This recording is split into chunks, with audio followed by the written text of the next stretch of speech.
Hi students, from today we are starting our next chapter, that is chapter number 15, our environment. So first we do the introduction of the chapter. Introduction में हम पढ़ेंगे क्या, तो जो word environment है उसको हम commonly use करते रहते हैं, उसको हम कॉमनली सुनते हैं टेलीविजन में, न्यूज़पेपर में, या हमारे आसपास जो लोग होते हैं वो कॉमनली इस वर्ड को क्या करते हैं, यूज़ करते हैं। जैसे क्या, तो हमारे जो बुजुर्ग है वो हमें क्या बताते हैं कि उनके टाइम के ऊपर जो इन्वायरमेंट है वो क्या था, हेल्दी इन्वायरमेंट था। क्या था, बट अब वाले इन्वायरमेंट क्या है हमारे पास, उसमें ज़्यादा पोल्यूशन है। क्या था, पूरे संसार में जो डेवलप्ड या फिर डेवलपिंग कंट्रीज़ है वो कॉन्टीन्यूसली क्या कर रही हैं, इन्वायरमेंटल इश्यूज़ के ऊपर डिस्कस कर रही हैं कि कैसे इन्वायरमेंटल प्रॉब्लम्स को सॉल्व किया जाए। कहते हैं इस चैप्टर में हम पढ़ेंगे वेरियस कंपोनेंट्स के, इन्वायरमेंट के अंदर कौन से कंपोनेंट्स होते हैं जो आपस में इंटरेक्शन शो करते हैं एंड उनका क्या प्रभाव पड़ता है इन्वायरमेंट के ऊपर। Next is ecosystem and what are its components, कि इकोसिस्टम क्या होता है एंड इकोसिस्टम के कौन से कंपोनेंट्स होते हैं। जैसे कहते हैं जो सभी ऑर्गेनिज्म है, जैसे plants, animals, micro organism, human, ये किसके साथ इंटरेक्शन शो करेंगे, फिजिकल सराउंडिंग, आसपास के कैसा हमारे पास टेम्परेचर है, आसपास में कैसी विंडफॉल की कंडीशंस है, कैसी हमारे पास वहाँ पे रेनफॉल है। कहता है उसके साथ फिजिकल सराउंडिंग के साथ जब लिविंग ऑर्गेनिज्म आपस में इंटरेक्शन शो करते हैं एंड उस दौरान वो क्या करते हैं, जो कुदरत है, नेचर में जो बैलेंस है उसको मेनटेन करके रखते हैं। कहते हैं जो सभी इंटरेक्टिंग ऑर्गेनिजम्स होते हैं एक एरिया में एक साथ, मीन्स कहते हैं जब living organism non living constituent के साथ क्या करेंगे, इंटरेक्शन शो करेंगे एक एरिया के अंदर, उस दौरान वो क्या बनाते हैं, मिलके इकोसिस्टम को बनाते हैं। कहता है इकोसिस्टम के अंदर बायोटिक कंपोनेंट्स होते हैं जिसके अंदर क्या आ जाता है, लिविंग ऑर्गेनिज्म आ जाते हैं। ऐसे इकोसिस्टम के अंदर क्या होते हैं, एबायोटिक कंपोनेंट्स होते हैं। एबायोटिक कंपोनेंट्स कौन से होते हैं, जैसे फिजिकल फैक्टर्स हो गए, temperature, rainfall, wind, soil, minerals, ये सभी किसके अंडर आ जाते हैं, एबायोटिक कंपोनेंट्स आ जाते हैं। कहते हैं जो इकोसिस्टम है वो किसको मिलकर बना है, बायोटिक एंड एबायोटिक कंपोनेंट्स को मिलकर बना है, वो होल हमारे पास क्या बनाता है, इकोसिस्टम बनाता है। फॉर एग्जाम्पल अगर कहता है हम गार्डन में जाएं, कहता है गार्डन के अंदर क्या होता है, डिफरेंट काइंड के प्लांट्स होते हैं, जैसे ग्रासेस होते हैं, ट्रीज होते हैं, प्लांट बेयरिंग फ्लावर्स होते हैं, जिस पौधे के ऊपर फ्लावर्स होते हैं, जैसे रोज़, जैस्मीन, सनफ्लावर होते हैं। ऑल्सो वहाँ पे एनिमल्स भी होते हैं, फ्रॉग, इंसेक्ट, बर्ड्स वहाँ पे होते हैं। कहता है ये सभी जो लिविंग ऑर्गेनिज्म है वो किसके साथ इंटरेक्शन शो करते हैं, या फिर उनकी जो ग्रोथ है, रिप्रोडक्शन है, जब बाकी की एक्टिविटीज़ है वो किसके साथ अफेक्ट होती है, abiotic components, means temperature, rainfall, wind, soil, mineral के साथ ये सभी एक्टिविटीज़ क्या होती हैं, अफेक्ट होती हैं, जिसके कारण वो मिलके क्या बनाएंगे, उस जगह को हम क्या बोलते हैं, इकोसिस्टम बोलते हैं।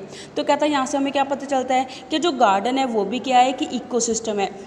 ऐसे कहता है जो बाकी के टाइप के इकोसिस्टम होते हैं वो कौन से होते हैं, फॉरेस्ट हो गए, पॉन्ड्स हो गए, लेक्स हो गए, ऐसे ये भी सभी मिलके क्या बनाते हैं, इकोसिस्टम बनाते हैं, बिकॉज इनमें भी लिविंग कंपोनेंट्स किसके साथ इंटरेक्शन शो करते हैं, नॉन लिविंग कंपोनेंट के साथ इंटरेक्शन शो करते हैं। कहते हैं ये सभी क्या है, नेचुरल इकोसिस्टम है। जबकि कहता है जो गार्डन है या फिर क्रॉप फील्ड है, जो खेत होते हैं, वो क्या होते हैं, ह्यूमन मेड इकोसिस्टम होते हैं, बिकॉज वो कुदरत में एग्जिस्ट नहीं करते। गार्डन को हम खुद बनाते हैं, ऐसी जो खेत है वहाँ पर हम खुद फसल उगाते हैं। कहते हैं वहाँ पे भी क्या होते हैं, living and non living components आपस में इंटरेक्शन शो करते हैं, जिस वजह से हम गार्डन या क्रॉप फील्ड को भी क्या बोलते हैं, आर्टिफिशियल इकोसिस्टम बोलेंगे या फिर मैन मेड इकोसिस्टम बोलते हैं। जैसे कहता है हमने पीछे क्लासेस में पढ़ रखा है कि जो ऑर्गेनिज्म है उसको ग्रुपिंग करी हुई है डिफरेंट काइंड के अंदर। जैसे कहता है वो कौन सी डिफरेंट ग्रुपिंग करी हुई है, that is producers, consumers and decomposer. वो किसके ऊपर डिपेंड करता है कि हमारे पास किस तरीके से वो अपनी इन्वायरमेंट में सस्टेनेंस करते हैं, किस तरीके से वो इन्वायरमेंट में रहते हैं, उस बेसिस के ऊपर जो ऑर्गेनिज्म है उनकी ग्रुपिंग करी हुई है प्रोड्यूसर, कंज्यूमर एंड डीकम्पोजर के अंदर। जैसे कहता है अगर हम दोबारा रिकॉल करें कि हमने पढ़ा है कि जो लाइफ सस्टेनिंग इकोसिस्टम होते हैं वो कैसे मिलते हैं हमारे पास। कहता है वहाँ से हमें पास क्या पता चलता है, कहता है वो ऑर्गेनिज्म जो क्या करते हैं, ऑर्गेनिक कंपाउंड को बनाते हैं। जैसे ऑर्गेनिक कंपाउंड कौन से हो गए, शुगर, स्टार्च हो गए, किससे बनाएंगे, इनऑर्गेनिक सब्सटेंसेस से बनाएंगे, सन की एनर्जी को यूज़ करके। कहता है उनके अंदर क्या होती है, क्लोरोफिल प्रेजेंट होती है, जिसकी वजह से वो सन की एनर्जी को यूज़ करके इनऑर्गेनिक सब्सटेंसेस से क्या बना देते हैं, ऑर्गेनिक कंपाउंड्स बना देते हैं। कहते हैं जो सभी ग्रीन प्लांट्स होते हैं या फिर सर्टेन बैक्टीरिया होते हैं, कहते हैं वो क्या करेंगे हमारे पास, वो क्या करते हैं, अपना खाना अपने आप तैयार करते हैं फोटोसिंथेसिस प्रोसेस के थ्रू। कहता है वो हमारे पास किस कैटेगरी के अंडर आ जाते हैं, प्रोड्यूसर कैटेगरी के अंडर आ जाते हैं। ऐसे ही कहता है वो ऑर्गेनिज्म जो क्या करते हैं, प्रोड्यूसर के ऊपर डिपेंड होंगे अपना खाना लेने के लिए। जैसे कहता है प्रोड्यूसर्स कौन से है, ग्रीन प्लांट्स है या फिर बैक्टीरिया है। कहता है वो ऑर्गेनिज्म जो प्रोड्यूसर या बैक्टीरिया के ऊपर डिपेंड करते हैं अपना खाना लेने के लिए डायरेक्टली या इनडायरेक्टली, उनको हम क्या बोलते हैं, कंज्यूमर्स बोलते हैं। वो हमारे पास सेकेंड ग्रुपिंग के अंदर आ जाएगा। कहता है वे ये जो ऑर्गेनिज्म होते हैं वो क्या करते हैं, अपना खाना कहाँ से लेते हैं, जो हमारे पास पौधे अपना खाना अपने आप तैयार करते हैं वहाँ से ये अपनी फीड है वो लेते रहते हैं, दूसरे से अपनी फीड को लेते हैं, जिसके कारण इसको हम क्या बोलेंगे, कंज्यूमर बोलेंगे। वैसा कहता है जो कंज्यूमर्स है उसको क्लासीफाइड करा गया है वेरियस टाइप में, that is herbivores, carnivores, omnivores, parasite. Herbivore कौन से होते हैं, जो हमारे पास क्या होंगे, पौधे को खाते हैं, उनको हम क्या बोलते हैं, हर्बीवोर्स बोलते हैं। कार्निवोर्स जो मांस खाते हैं उनको कार्निवोर्स बोलते हैं। ओमनीवोर्स कौन से होते हैं, जो पौधे और मांस दोनों को खाते हैं, वो ओमनीवोर्स के अंदर आ जाते हैं। ऐसी पैरासाइट के अंदर हमारे पास क्या आ जाएंगे, कुछ छोटे बहुत जो हमारे पास क्या होते हैं, जैसे फ्लाइज होती हैं, इंसेक्ट होते हैं, वो पैरासाइट के अंदर आ जाते हैं। कहता है इसके आप और भी एग्जांपल्स ले सकते हैं। कहता है अगर अपने माइंड में एक सिचुएशन को कंसीडर करें, इमेजिन करें कि अगर आपके घर पे एक्वेरियम है। एक्वेरियम क्या होता है, घर में जो आप क्या रखते हैं, फिशेस रखते हैं, उसको हम क्या बोलते हैं, एक्वेरियम बोलते हैं। कहता है अगर हम इस सिचुएशन को इमेजिन करें कि हमने एक्वेरियम को साफ़ नहीं करा है, उस दौरान उसमें क्या होती है, जो फिशेस या प्लांट्स होते हैं वो क्या हो जाते हैं, डेड हो जाते हैं। कहता है अब हमारे माइंड में क्वेश्चन आता है कि डेड होने के बाद उन ऑर्गेनिजम्स को होता क्या है। कहता है जो माइक्रो ऑर्गेनिज्म होते हैं, जिसमें क्या आ जाते हैं, बैक्टीरिया एंड फंजाई आ जाता है माइक्रो ऑर्गेनिज्म के अंदर। ये क्या करते हैं, जो डेड रिमेन्स होती हैं या फिर वेस्ट होते हैं उसको ब्रेक डाउन करके सिंपल प्रोडक्ट में क्या कर देते हैं, कन्वर्ट कर देते हैं। कहता है ये जो माइक्रो ऑर्गेनिजम्स हैं उनको हम क्या बोलते हैं, डीकम्पोजर बोलते हैं।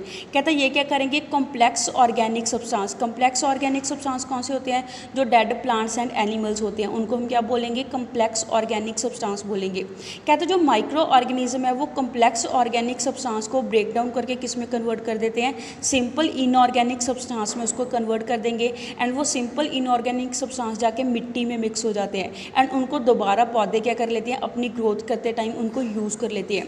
कहता है what will happen to the garbage. कहता है गार्बेज को क्या होगा, जो डेड एनिमल्स है, प्लांट्स को क्या होगा, अगर हमारे पास माइक्रो ऑर्गेनिज्म मिट्टी में प्रेजेंट ना हो। कहता है उस दौरान क्या होगी, वहाँ से गंदी स्मेल आने लगती है, फाउल स्मेल आने लगती है। ऑल्सो वो हमारी सेहत के लिए, इन्वायरमेंट को भी नुकसान पहुँचाएंगे, हमारी सेहत के लिए भी क्या हो सकते हैं, नुकसानदायक हो सकते हैं। कहता उस दौरान जो नेचुरल रेप्लिशमेंट है मिट्टी की वो भी नहीं होगी अगर डीकम्पोजर्स प्रेजेंट नहीं होते हैं। Next is food chains and food web. अब हम पढ़ेंगे कि food chain and food web क्या होता है। जैसे कहता है हमारे पास क्या होता है, सीरीज़ ऑफ ऑर्गेनिज्म होते हैं जो क्या करते हैं, एक दूसरे से फीड लेते हैं, अपना भोजन लेते हैं। कहता है वो सीरीज़ होती है, जो ऑर्गेनिज्म होते हैं जो हर एक बायोटिक लेवल में पार्टिसिपेट करेंगे, वो मिलकर क्या बनाते हैं, फूड चेन बनाते हैं। जैसे यहाँ पर आपको शो हो रहा है, जैसे कहता है हमारे पास क्या है, फूड चेन कैसे चलती है, एक दूसरे से जो फीड लेता है वहाँ से हमारे पास फूड चेन चलेगी। जैसे यहाँ पे एक फूड चेन है, जैसे कहते हैं जो डियर है, डियर अपना भोजन कहाँ से लेता है, प्लांट से लेता है। ऐसे कहते हैं जो लाइन है, लाइन अपना भोजन डियर को मार के लेता है। ऐसे कहता है ये हमारे पास क्या चलती रहती है, फूड चेन लगती रहती है, जिसमें क्या होते हैं, सीरीज़ ऑफ ऑर्गेनिजम्स है, एक हर एक बायोटिक लेवल में पार्टिसिपेट करते हैं, एक दूसरे से अपना भोजन लेते हैं, वो मिलके क्या बनाते हैं, अपनी फूड चेन बनाते हैं। कहते हैं जो हर एक स्टेप होता है या लेवल होता है फूड चेन का, उसको हम क्या बोलेंगे, टॉपिक लेवल बोलते हैं। कहते हैं जो ऑटोट्रॉप्स हैं, ऑटोट्रॉप कौन से होते हैं, जो अपना भोजन अपने आप तैयार करते हैं या फिर उसको प्रोड्यूसर भी बोल देते हैं, वो हमेशा फूड चेन के किस लेवल पर आते हैं, फर्स्ट ट्रॉपिक लेवल में आते हैं। दैट इज़ कहते हैं जो ग्रीन पौधे होते हैं वो हमेशा हर एक फूड चेन के क्या आएंगे, सबसे पहले ट्रॉपिक लेवल में आएंगे। ऐसे कहता है जो हर एक स्पीसीज़ है उसको हम क्या बोलते हैं, आगे के आगे टॉपिक लेवल बोलते हैं। जैसे यहाँ पे हमारे पास जो प्लांट्स है वो फर्स्ट टॉपिक लेवल हो गया, डियर सेकंड टॉपिक लेवल हो गया, उसके बाद लाइन क्या हो गया, थर्ड टॉपिक लेवल हो गया। कहता है वो क्या करते हैं, जो कहते हैं जो ग्रीन प्लांट्स है वो क्या करेंगे, सोलर एनर्जी को फिक्स अप कर लेते हैं, सोलर एनर्जी, सन की एनर्जी को यूज़ करके अपना भोजन तैयार कर लेते हैं। एंड उसके बाद वो किसके लिए अवेलेबल हो जाते हैं, कंज्यूमर के लिए अवेलेबल हो जाते हैं। कहता है जो पौधे हैं, पौधों से एनर्जी कौन लेता है, हमारे पास कंज्यूमर्स लेते हैं, दैट इज़ हेट्रोट्रॉप्स लेते हैं, जिसको हम हर्बीवोर्स भी बोल देते हैं। कहते हैं जो हर्बीवोर्स है वो क्या होते हैं, हमेशा प्राइमरी कंज्यूमर होते हैं, जो किस नंबर पे आते हैं, सेकंड नंबर के ऊपर आते हैं, जिनको हम स्मॉल कार्निवोर्स भी बोल देते हैं। एंड कहता है जो सेकेंडरी कंज्यूमर्स है, मीन्स कहता है जो हर्बीवोर है, हर्बीवोर से भोजन कौन लेता है, हमारे पास कार्निवोर्स लेते हैं, जो कहाँ पे आते हैं, हमारे पास थर्ड ट्रॉपिक लेवल में आएंगे। उसके बाद कहता है जो लार्जर कार्निवोर्स है वो किस में आते हैं, उसको हम क्या बोलते हैं, टर्शरी कंज्यूमर बोलते हैं, मीन्स वो तीसरे नंबर पर क्या होते हैं, कंज्यूमर्स होते हैं भोजन को लेने के लिए। जैसे कहता हमें पता है जो फूड हम खाते हैं वो किसका काम करता है, एज अ फ्यूल का काम करता है, बिकॉज खाने से हमें क्या मिलती है, एनर्जी मिलती है, जिसके कारण हम अपना क्या कर सकते हैं, वर्क कर सकते हैं। तो उसको हम क्या बोलेंगे, फूड को एज अ फ्यूल मान के चलते हैं।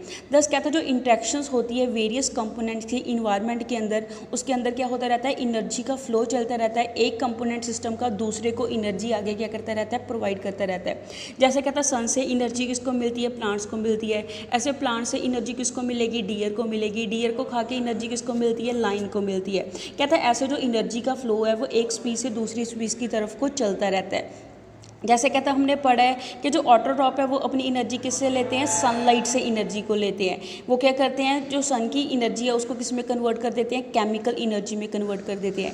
कहता है ये जो एनर्जी होती है दैट इज़ केमिकल एनर्जी, इसी की वजह से जो पूरा संसार की एक्टिविटीज़ है वो चलती है, बिकॉज सभी अपनी एनर्जी फर्स्ट कहाँ से शुरू होगी, एनर्जी की ट्रांसफर प्लांट से शुरू होती है। नेक्स्ट कहता है हमारे पास जो ऑटोट्रॉप्स होते हैं वो एनर्जी है वो हेटरोट्रॉप्स को देते हैं, ऐसे हेटरोट्रॉप्स से एनर्जी किसको मिलती है, डीकम्पोजर्स को मिलती है।